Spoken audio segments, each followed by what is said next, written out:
Vous, les acteurs politiques, je vous demande, s'il vous plaît, de ne pas utiliser la violence pour régler n'importe quoi que ce soit. Moi qui vous dis, j'ai déjà vécu les violences au Cameroun. Commencer les violences, c'est bien très beau. Mais mettre fin, ce n'est pas facile. Nous avions plusieurs façons de jouer le jeu. Et si vous ne le connaissez pas, non, venez, je vous apprends. Comment on peut renverser quelqu'un au cours d'un match sans pouvoir taper sur ses jambes?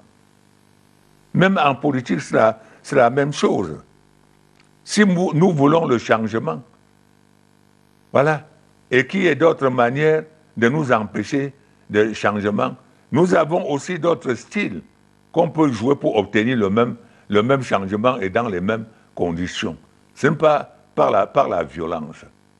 Voilà ce qu'en tant que votre frère, votre chef, votre père, je vous conseille, parce que à la lieu où les choses se passent au Cameroun et qu'on a toujours peur qu'en 2025, ça va s'éclater au Cameroun, je vous conseille que la violence ne peut pas. Nous avons d'autres jeux. Sous les poutres sculptées du palais royal, dans un décor où chaque statue murmure les secrets des ancêtres, le roi Sokudjo Jean Rameau transforme son trône en tribunal de la conscience nationale. Assis dans la gravité de ses 89 ans sonnés, il observe la politique. Pour lui, la politique est un art, un jeu subtil où les règles devraient être respectées comme les traditions sacrées des chefferies. Mais ce qu'il voit aujourd'hui, c'est une arène où la violence devient la règle, où les mots cèdent la place aux machettes et où le pouvoir se conquiert non par la sagesse, mais par la brutalité. Le Cameroun, ce grand royaume aux multiples cultures, risque de sombrer dans le chaos si ses fils continuent à confondre la force brute avec la véritable autorité. Le roi, témoin de convulsions politiques qui secouent le pays, sait qu'un peuple qui choisit la violence comme langue finit par se déchirer de l'intérieur. On l'écoute. Je demande aux acteurs politiques de jouer le jeu politique. Et de jouer, la politique est un jeu comme tous les autres jeux. Et quand on fait le jeu, il y a la règle pour chaque jeu. Donc, faites le jeu intelligemment. Quand on veut livrer un match de football, il ne peut pas avoir deux vainqueurs. Il y a un vainqueur et un vaincu. Mais toujours est-il qu'à la fin du match, les deux s'embrassent. On s'embrasse pourquoi? À cause de la manière que l'un a gagné l'autre. Parce que si l'autre a gagné l'autre dans de meilleures conditions, l'autre souhaiterait aller activer ses entraînements pour rattraper le jeu et battre l'autre au retour. Que les acteurs politiques, s'ils ne connaissent pas, voilà, s'ils ne connaissent pas, qu'ils apprennent. Et s'ils n'apprennent pas, je vous cite un tout petit exemple. En 1956, j'ai monté la campagne électorale contre le regretté Alexandre Douala Mangabel, alors qu'il était mon père. Je dormais chez lui à Douala. Et le matin, quand il débutait sa campagne vers l'ouest, je l'ai accompagné. Et partout, j'avais pris la parole contre lui. Mais en Konsamba, il m'a invité pour me remercier parce qu'en dehors de lui, personne n'avait su que c'est de lui que je parlais, sans toutefois le blesser. Donc, je vous en prie, mes chers frères, mes chères sœurs, mes chers collègues, par rapport à ce que j'entends, le Cameroun, c'est notre Cameroun. N'utilisons pas la violence pour arranger n'importe quoi que ce soit au Cameroun. Je vous remercie. Drapé dans ses atouts royaux, fort Sokujou, fort de ses 72 ans de règne, ne craint plus les foudres des puissants. Il a compris que le pouvoir n'est pas éternel, qu'il doit circuler comme ce vent qui siffle tous les jours dans les montagnes de son village. Mais au sommet de l'État camerounais, Paul Biya a peut-être oublié cette leçon ancestrale. Depuis 42 ans, il s'accroche au fauteuil présidentiel. Pourtant, le pays étouffe sous cette canopée immobile. Le plus beau cadeau qu'un dirigeant puisse offrir à son peuple n'est pas de s'y éterniser, mais de savoir partir avant que son ombre n'assombrisse l'avenir. Dans les yeux du roi, il y a cette vérité silencieuse. Un président qui ne sait pas quitter la scène devient un fardeau pour ceux-là qu'il prétend guider. On l'écoute une fois de plus. Personnellement,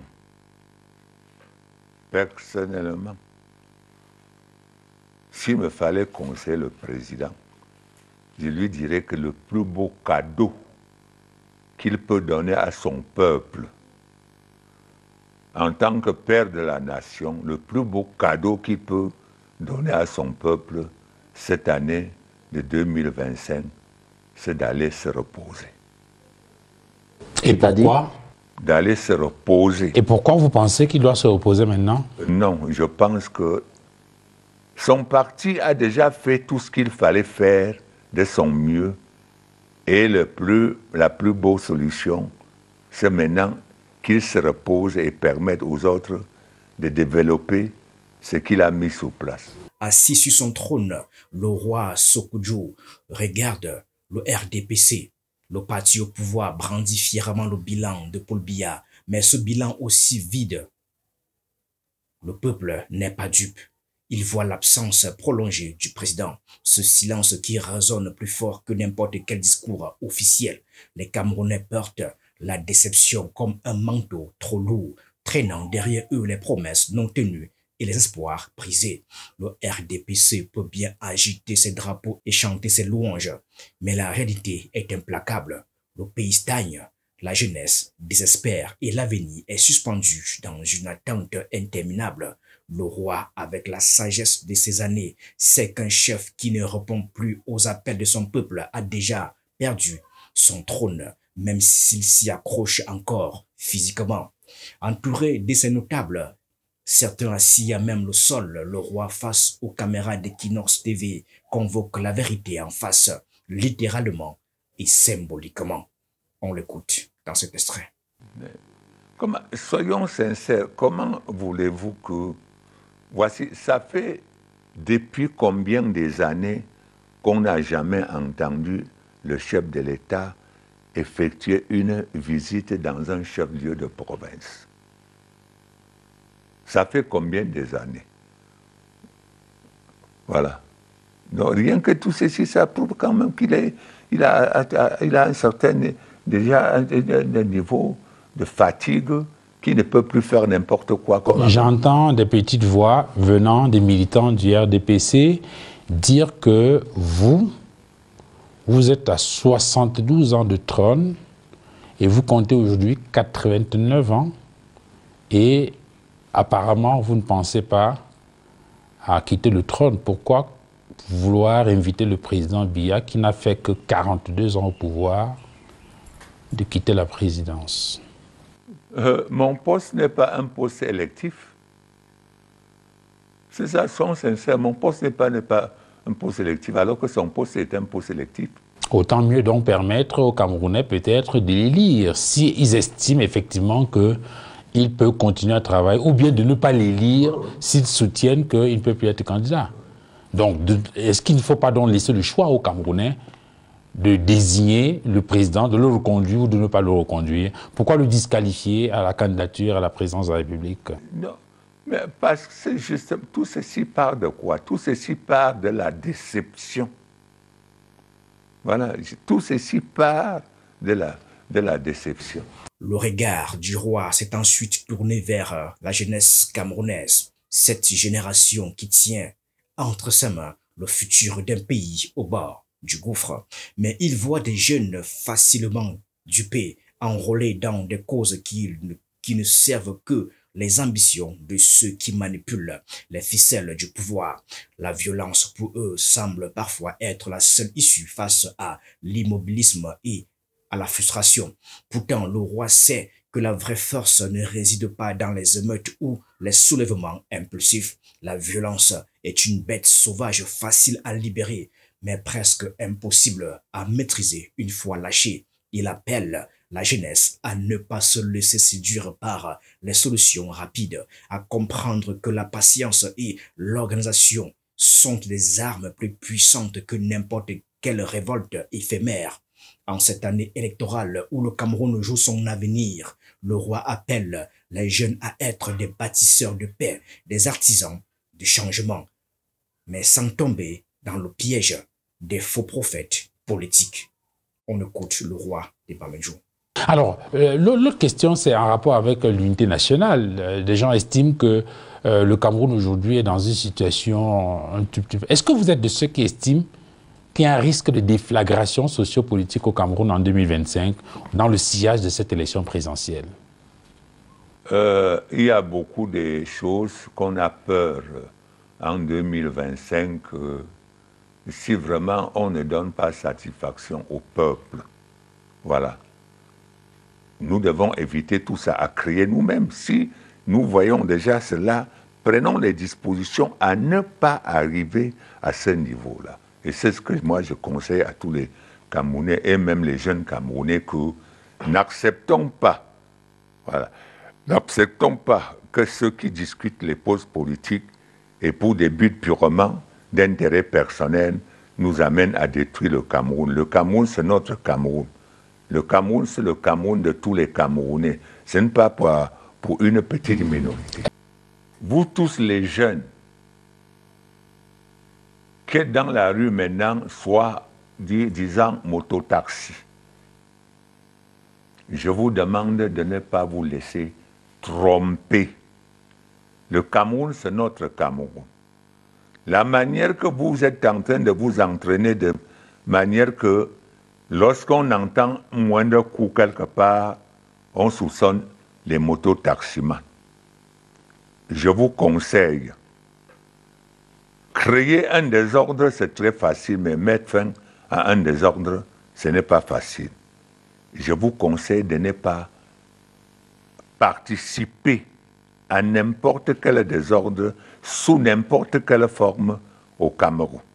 Mais la critique du roi ne s'arrête pas aux frontières du pays. Il lève ici le voile sur une vérité que beaucoup préfèrent ignorer, l'ombre persistante de la France dans les affaires camerounaises. Alors que de nombreux pays d'Afrique de l'Ouest se libèrent progressivement de cette emprise néocoloniale, le Cameroun reste fidèle à un schéma où les présidents sont façonnés non par la volonté populaire mais par des intérêts étrangers. Le roi voit cette influence comme une chaîne invisible qui empêche le pays de s'émanciper pleinement.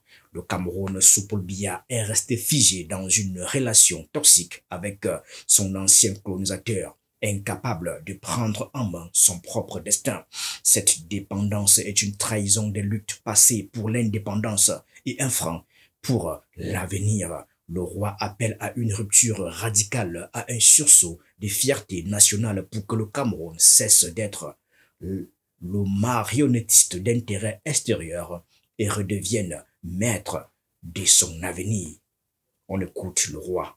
La France a préparé à Idjo pour remplacer André-Marie Mbida comme Premier ministre avant de proclamer l'indépendance du Cameroun. Alors c'est donc la France qui fabriquait les chefs d'État. Oh oui. Et aujourd'hui, vous pensez que c'est toujours la France? Elle a toujours une même mise sur la désignation? Mais je pense que la France qui continue parce que quelques rares chefs d'État qui veulent se libérer, les autres sont même contre eux parce qu'ils se présentent aujourd'hui comme des révolutionnaires.